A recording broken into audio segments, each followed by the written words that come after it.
الحمد لله نحمده ونستعينه ونستغفره ونؤمن به ونتوكل عليه ونعوذ بالله من شرور أنفسنا ومن سيئات أعمالنا من يهده الله فلا مضل له ومن يضلله فلا هادي له ونشهد أن لا إله إلا الله وحده لا شريك له ونشهد أن سيدنا ومولانا محمدا عبده ورسوله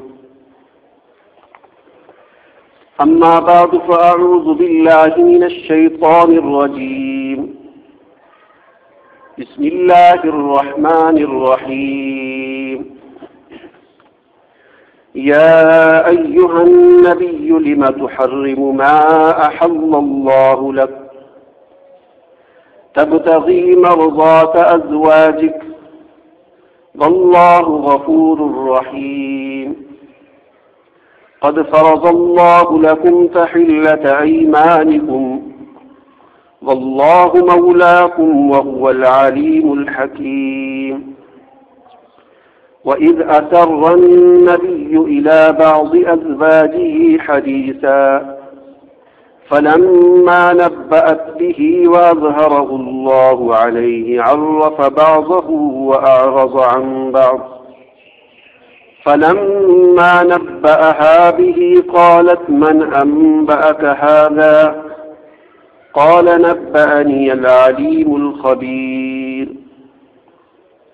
صدق الله العلي العظيم اللهم صل على محمد وعلى آل محمد كما صليت على إبراهيم وعلى آل إبراهيم إنك حميد مجيد اللهم بارك على محمد وعلى آل محمد كما باركت على إبراهيم وعلى آل إبراهيم إنك حميد مجيد رب اشرح لي صدري ويسر لي أمري واحلل عقدة من لساني يفقهوا قولي سبحانك لا علم لنا إلا ما علمتنا إنك أنت العليم الحكيم اللهم أرنا الحق حقا وارزقنا اتباعه وأرنا الباطل باطلا وارزقنا اجتنابه معزز سامعین کرام، میں نے آپ کے سامنے قرآن مجید میں سورہ تحریم کی چند ابتدائی آیات تلاوت کی ہیں۔ اللہ تعالیٰ سے دعا ہے کہ اللہ تعالیٰ مجھے ان کی روشنی میں صحیح عرض کرنے کی اور ہم سب کو اسے سمجھنے اور اس پر عمل کرنے کی توفیق عطا فرمائے۔ اس سے پہلے جو گزشتہ جمعے میں سورہ فرقان کی آیات کا ان کی روشنی میں اللہ تعالیٰ کے جو محبوب بندے ہیں ان کا تذکرہ ہوا تھا،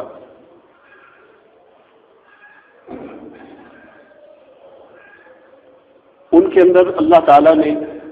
انفرادی طور پر ایک بندہ مومن کی کیا صفات ہونی چاہیے ان کا تذکرہ کیا تھا۔ اب یہاں پر یہ جو آیات میں نے آپ کے سامنے تلاوت کی ہیں، ان میں اس سے ذرا آگے بڑھ کر اجتماعیت کے کیا احکامات ہیں ان کا یہاں سے آگے سلسلہ شروع ہو رہا ہے۔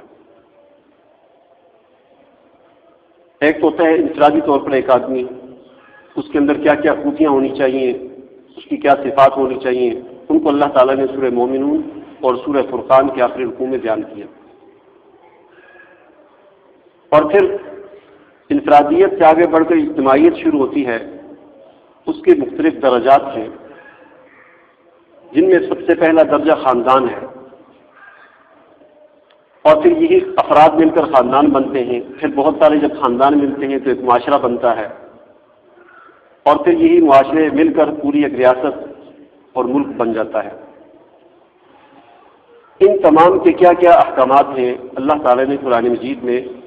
ان کو بڑی تفصیل کے ساتھ ان کا ذکر فرمایا ہے۔ ان کو آئینی قوانین بھی کہا جاتا ہے، کیونکہ اجتماعیت کی سب سے بنیاد جو ہے، نقطہ آغاز جو ہے، وہ خاندان ہے، اور خاندان کی بنیاد رشتہ ازدواج یعنی میاں بیوی ہے، کہ میاں بیوی جب دو ملتے ہیں تو اس سے خاندان بنتا ہے۔ اب یہ جو میاں بیوی ہوتے ہیں، ان کے آپس میں جو تعلقات ہوتے ہیں، اس کے بارے میں شریعت ہمیں اعتدال کا حکم دیتی ہے کہ میاں بیوی کے جو آپس میں تعلقات ہیں، ان کے اندر اعتدال ہونا چاہیے۔ اگر حد سے زیادہ اختلاف پیدا ہو جائے، نفرت پیدا ہو جائے، تو پھر ظاہر بات ہے نوبت طلاق تک پہنچ جاتی ہے۔ اور اگر بہت زیادہ محبت پیدا ہو جائے، حد سے زیادہ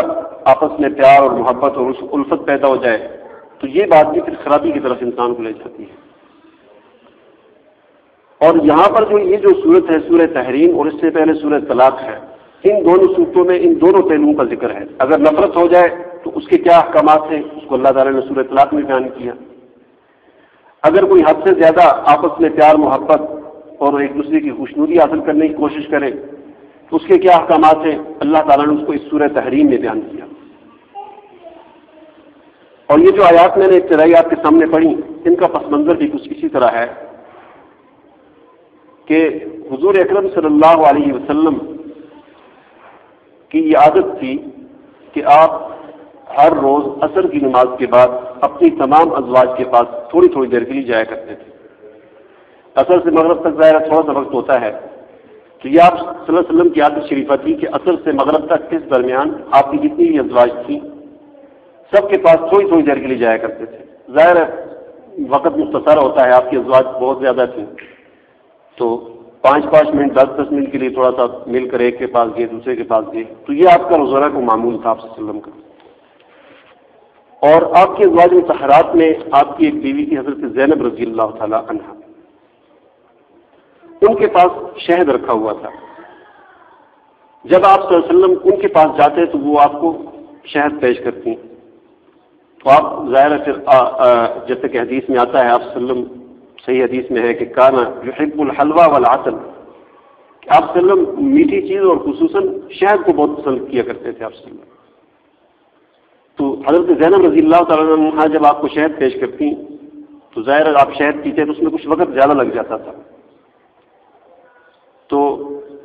باقی جو آپ کی ازواج تھی خصوصاً حضرت عائشہ رضی اللہ تعالیٰ عنہ اور حضرت حفصہ رضی اللہ تعالیٰ عنہ، یہ ان کے آپس میں بڑے قریبی تعلقات تھے آپس میں، جس طرح سہیلیاں ہوتی ہیں۔ انہوں نے آپس میں یہ مشورہ کیا کہ آپ صلی اللہ علیہ وسلم سب کے پاس جاتے ہیں تھوڑی تھوڑی دیر کے لیے، حضرت زینب رضی اللہ تعالیٰ عنہ آپ کو شہد دیتی ہیں اور وہاں پر زیادہ وقت لگ جاتا ہے، تو ویسے بھی عورتوں کی فطرت میں تھوڑے سستے کی بات ہوتی ہے، تو انہوں نے کہا کہ کوئی ایسی ترکیب کریں کہ حضور صلی اللہ علیہ وسلم وہاں پر شہد پینے نہ جایا کریں، اگر جائیں تو شہد نہ پئیں، بلکہ جس طرح ہمارے پاس تھوڑی تھوڑی دیر گزر جاتے ہیں تو اس طرح وہاں سے بھی۔ تو انہوں نے آپس میں یہ ترکیب کی کہ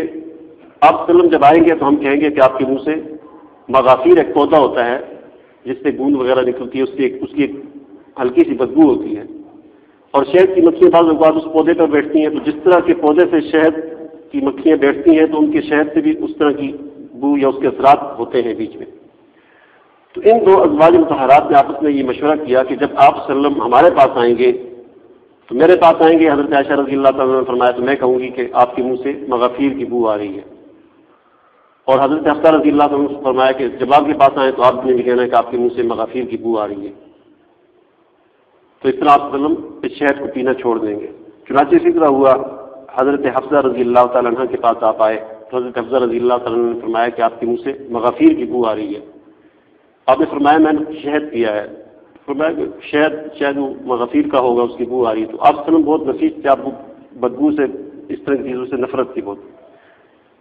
نفیس طبیعت تھی آپ کی۔ تو آپ صلی اللہ علیہ وسلم تھوڑے سے مطلب پریشان ہو گئے کہ بو آ رہی ہے میرے منہ سے۔ خیر وہاں سے گئے حضرت عائشہ رضی اللہ تعالیٰ عنہ کے پاس، انہوں نے بھی آگے فرمایا کہ آپ کے منہ سے کیا بات ہے، آپ کے منہ سے مغافیر کی بو آ رہی ہے۔ تو آپ نے فرمایا میں نے شہد پیا۔ تو آپ صلی اللہ علیہ وسلم دیکھا ایک نے بھی کہہ دیا، دوسرے نے بھی کہہ دیا، تو آپ صلی اللہ علیہ وسلم نے قسم اٹھا لی کہ آئندہ کے بعد میں شہد نہیں پیوں گا۔ جب آپ صلی اللہ علیہ وسلم نے قسم اٹھا لی کہ میں آئندہ کے بعد شہد نہیں پیوں گا، تو گویا قسم کھا کر آپ نے شہد کو اپنے اوپر حرام کر دیا۔ اب یہ کوئی اتنی مطلب بڑی بات نہیں تھی، لیکن چونکہ آپ صلی اللہ علیہ وسلم اللہ کے نبی تھے، اور اللہ کے نبی جو بات کرتے ہیں بلکہ جو ان کا فعل ہوتا ہے، ان کی تو ہر چیز جو ہے وہ امت کے لیے رہنمائی ہوتی ہے اس میں. جیسے حضرت یعقوب علیہ السلام، ان کی طبیعت اس طرح تھی کہ ان کو اونٹ کا گوشت اچھا نہیں لگتا تھا، تو وہ اونٹ کا گوشت نہیں کھایا کرتے تھے. تو چونکہ وہ نبی تھے تو ان کی جو قوم تھی انہوں نے اونٹ کے گوشت کو اپنے اوپر حرام کر دیا. ان کا اونٹ ہے ہی حرام ہے، ہمارا نبی کھاتے ہی تو حرام ہے. تو نبی تو اس کی تو بہت اونچی شان ہوتی ہے، اس لیے اللہ تعالیٰ نے فوراً تنبیہ کی آپ صلی اللہ علیہ وسلم کی، اب گرفت کی اس بات پر کہ یا ایھا النبی لما تحرم ما احل اللہ لک، اے نبی صلی اللہ علیہ وسلم کیوں آپ اس چیز کو حرام کرتے ہیں جو اس کو اللہ تعالیٰ نے آپ کے لیے حلال کیا ہے. ظاہر بات ہے آپ نے قدم اٹھا کے کہہ دیا کہ میں شہد نہیں کھاؤں گا، تو یہ تو پھر پوری امت شہد نہیں کھائے گی، وہ کہے گی ہمارے نبی نہیں کھاتے تو ہم کیوں کھائیں. اس لیے اللہ تعالیٰ نے فوراً تنبیہ کی اس بات پر کہ یا ایھا النبی لما تحرم ما احل اللہ لک، اے نبی صلی اللہ علیہ وسلم آپ کیوں حرام کرتے ہیں اس چیز کو جس کو اللہ نے آپ کے لیے حلال کیا ہے. اب فقہا نے یہاں پر مسائل بھی لکھے ہیں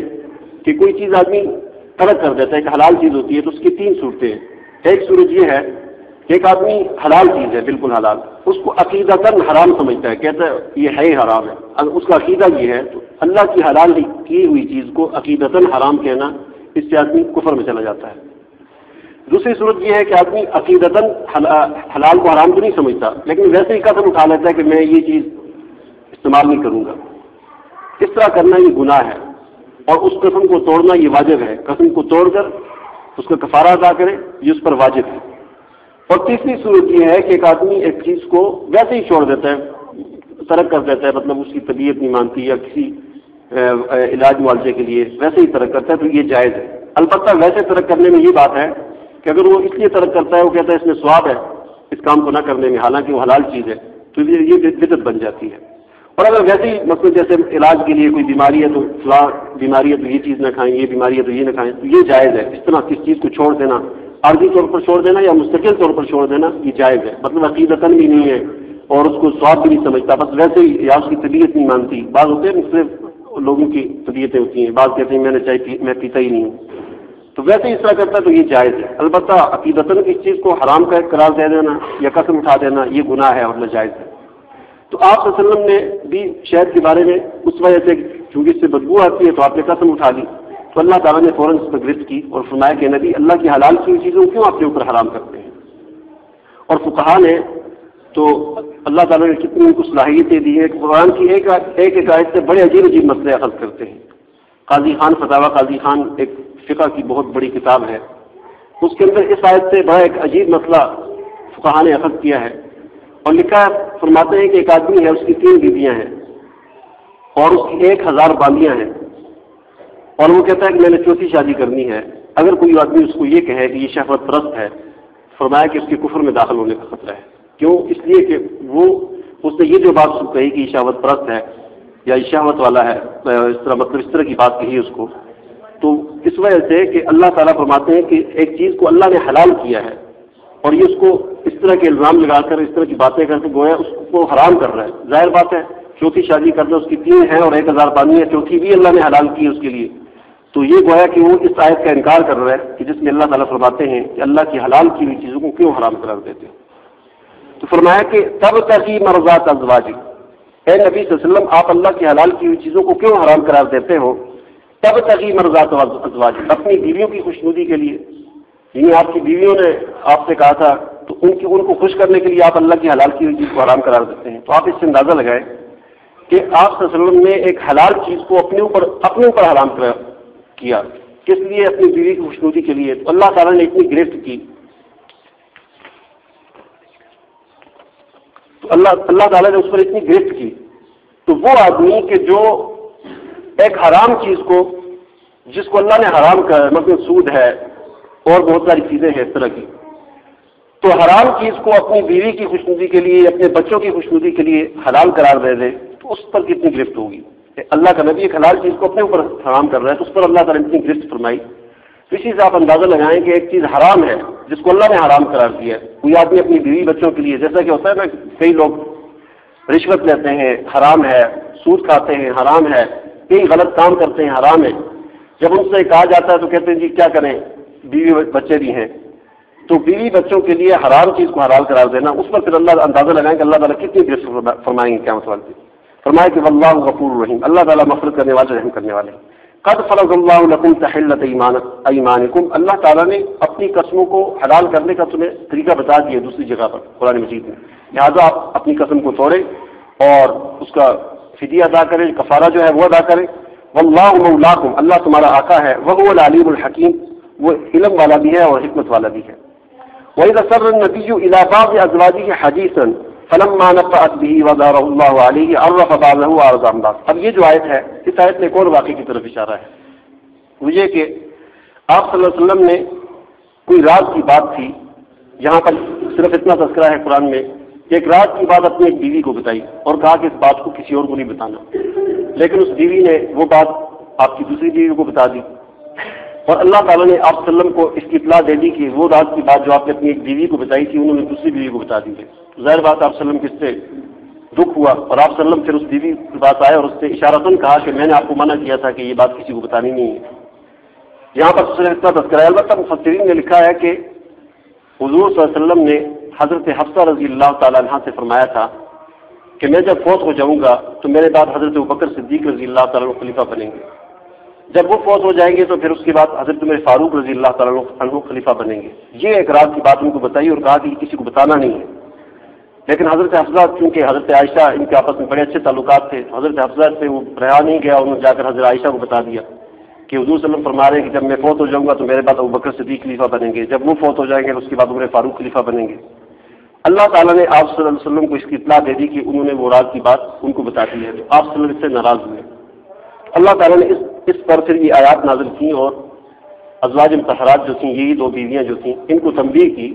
کہ اللہ کے نبی جب آپ کو مطلب اس طرح کی راز کی بات بتائیے تو اس طرح آپ کے لیے کرنا یہ مناسب نہیں ہے۔ فرمایا کہ وہی ظفر النبی، اس وقت کو یاد کرو کہ جب ایک راز کی بات نبی نے اپنی بعض بیویوں میں سے ایک بیوی کو بتائی،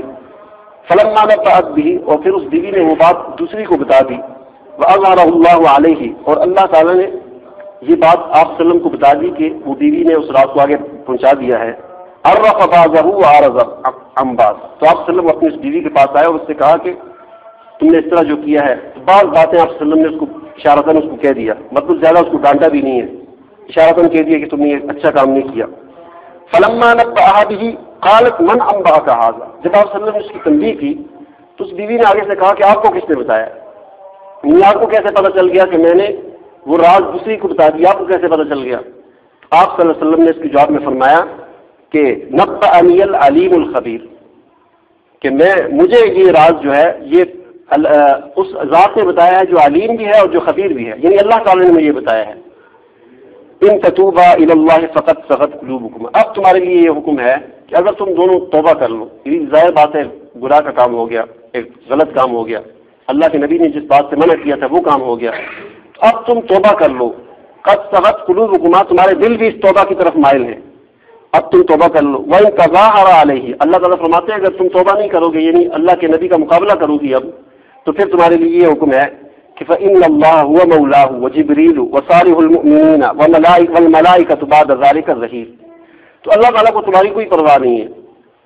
اللہ تو اپنے نبی کا جو ہے مددگار ہے، جبرائیل بھی مددگار ہے، فرشتے بھی اس کے مددگار ہیں، نیک مسلمان بھی اس کے مددگار ہیں، سارے اس کے مددگار ہیں، تم اللہ کے نبی کو کوئی نقصان نہیں پہنچا سکتے۔ اور فرمایا کہ یہ بھی ہو سکتا ہے کہ اللہ تعالیٰ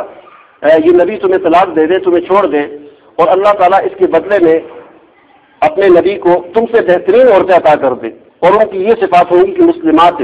وہ مطیع ہوں گی، وہ بالکل ہر بات مانیں گی، مؤمنات، ایمان والی ہوں گی، ان کا اللہ پر ایمان مضبوط ہوگا، قانتات، جو ہے فرما بردار ہوں گی، تائبات، توبہ کرنے والی ہوں گی، اور عابدات، عبادت کرنے والی ہوں گی، صائحات، روزے رکھنے والی ہوں گی، طیبات، ایسی بھی ہوگی جو مطلب شوہر اشنا جسے کہتے ہیں، جیسے طلاق یافتہ یا جس کا خاوند فوت ہو جاتا ہے، وہ ابکارا اور باقرہ یعنی کنواری لڑکیاں بھی ہوں گی، مطلب اللہ تعالیٰ تو اس بات پر قادر ہے کہ اپنے نبی کو جیسے چاہے اس طرح کی عورت دے سکتا ہے، اس لیے تم توبہ کر کے جو اللہ سے بھی معافی مانگو اور اللہ کے نبی سے بھی معافی مانگو۔ چنانچہ پھر انہوں نے توبہ کر لی، ظاہر ہے وہ تو ازواج مطہرات کا بڑا اونچا مقام تھا۔ اور اس کے بعد یہ جو آخری آیت ہے اس میں اللہ تعالیٰ فرماتے ہیں کہ یا ایھا الذین آمنوا قوا انفسکم واہلیکم نارا، اے ایمان والو اپنے آپ کو بھی اور اپنے گھر والوں کو بھی جہنم سے بچاؤ، جہنم کی آگ سے اپنے آپ کو بچاؤ۔ اور یہاں پر جو اہم بات ہے وہ یہ ہے کہ اللہ تعالیٰ نے یہاں پر سب سے پہلے اپنا کہا ہے کہ اپنے آپ کو، قوا انفسکم، اپنے آپ کو بچاؤ۔ تو معلوم ہوا کہ انسان کو سب سے پہلے اپنی اصلاح کرنے کی کوشش کرنی چاہیے، اور اپنی اصلاح کرنے کے بعد پھر اپنے اہل و عیال کی اصلاح کی کوشش کرنی چاہیے۔ اور یہاں پر حدیث میں آتا ہے کہ قیامت والے دن والدین سے پوچھا جائے گا کہ انہوں نے اپنے بیوی بچوں کی کیسے اصلاح کی، اپنی بیٹوں کی کیا اصلاح کی، ان کی اپنی بیٹیوں کی کیا اصلاح کی۔ اسی طرح اولاد سے پوچھا جائے گا کہ انہوں نے اپنے والدین کی جو ان کو نصیحت کرتے تھے اس کی کتنا خیال رکھا، ان کی کتنی اطاعت کی، ان کی کتنی فرما برداری کی، ہر ایک سے پوچھا جائے گا۔